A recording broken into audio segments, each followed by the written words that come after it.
Alright, today's video, I'm going to install some off-road lights on my Econoline. Got these at Harbor Freight for $18.99 with coupon. You could get the coupon for these everywhere, off-road magazines, the newspaper, and then you could redeem your free flashlight or scissors or screwdriver set or something. Yeah, I could get some PIAA lights, but they're like $200. $18, nice muffler, man. $18 versus $200 is a big difference. If PIAAs were like $50, I would get those, but yeah, $18, man. Alright, let's go ahead and put them. Okay, drilled in my 2 holes for the lights.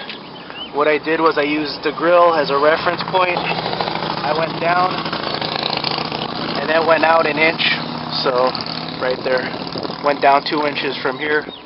And then same thing with this side, use the grill as a reference point, measured down, went out an inch, 2 inches down. That's not my foo-foo dog. I'm not into foo-foo dogs. Nothing wrong with foo-foo dogs, but I like bigger dogs, and I have cats too. Here's the beauty of a bed liner paint job. I just made a quick pass with the spray can. I still have a little metal left there, a little exposed, but I'm going to make one more pass. But yeah, bed liner paint job, just make a quick pass and cover up any nicks or bare metal. Okay, got the first light in. I had to do some trimming right here. There's like a little rubber piece right here. I just cut a little piece out so I could get to the bolt, put my hand through here. And I did the same thing on this side. Now I could get to the bolt and screw it in. Okay, $18 lights. Here's where the cheapness is.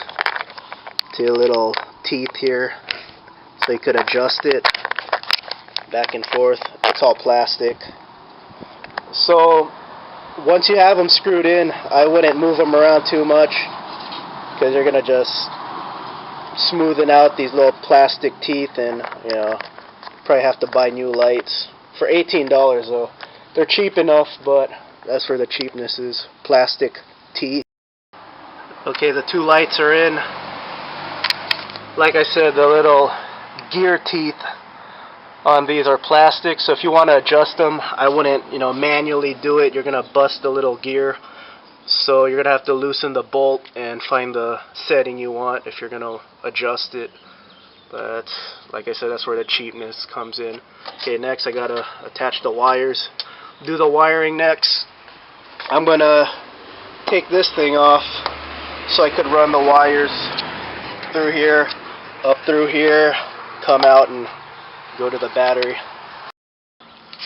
Okay, for some reason I had a bunch of green wire, so this is how I'm grounding it. Ground wire, here's a long green wire I have. Ground wire on the light. Then I'm going to run it through under the bumper and ground it right here. Okay, here's the ground wire right here. Here's it connected to the light. Connected to the light. And then I drilled a small hole right there to have something to zip tie it to, so you can't see it anywhere. Well, you can kind of see it right there, but I could tuck it in a little. It's no big deal. Got to get another push pin for this. But yeah, you can't really see that wire. Then it's going up here and up right here. Plenty of slack. I'm going to ground it later once I get the other wiring attached. So now I gotta get this wire and this wire attached to the power. Okay, here's a potentially hard part right here, is finding a hole through the firewall. A lot of people just go through the steering wheel to get the wire into the interior. Here's the red wire in the interior coming out through here and right here with the ground. And in the end of it, I'm going to plug in the lights through here, and I'm almost done. Just need to hook up the switch. Okay, this light is attached to this cable right here, which attaches to the Y adapter and then this light attaches to the Y adapter, and then this wire is going into the dash to connect to the switch. Yeah, I'm gonna wrap this up in electrical tape so that it won't rust out, and wrap this up too right here. Okay, I'm almost done. This red one is the light going into the switch. This blue one is the power, and then the green one is the ground. Okay, here's the light cord, the power cord, and the switch. Got to find a place to mount it onto, and there's a number on the switch. Okay, this is 1, 4, 3, and 6. So the instructions are going to tell me where to plug these in, and I'm basically done. So let's go ahead and finish this up. Oh, and there's a fuse right here. I'm probably just going to use 3M tape and just 3M tape it right here so it doesn't flop around. And it's out of the way of the accelerator. No unintended accelerations like on a Toyota. There you go. We have light. And now I just have to clean everything up, hook the switch up, and we're good to go.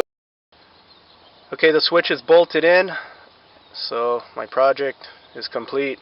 Off-road lights installed. I've been procrastinating on this project for the last 3 months. I've done this a dozen times before. It's really easy but time consuming. This took about 3.5 hours. You had to drill your holes, spray paint the exposed metal, route the wires, clean the wires up, then plug everything in. So about 3.5 hours altogether. But this is easy. 2 out of 10 in difficulty.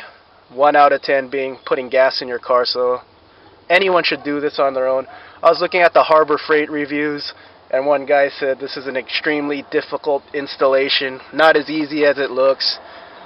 Guy, if you're watching this right now, why are you lying? Why are you BSing the people and scaring them? This is really easy. Do it yourself, people. Maybe HIDs are more time consuming and more difficult. I've put in HIDs, not even those are hard, but if you must pay somebody to install lights, at least pay for HIDs. Fog lights, off-road lights, those are all easy. 2 out of 10. Alright everyone, kick ass, be safe, and take it easy.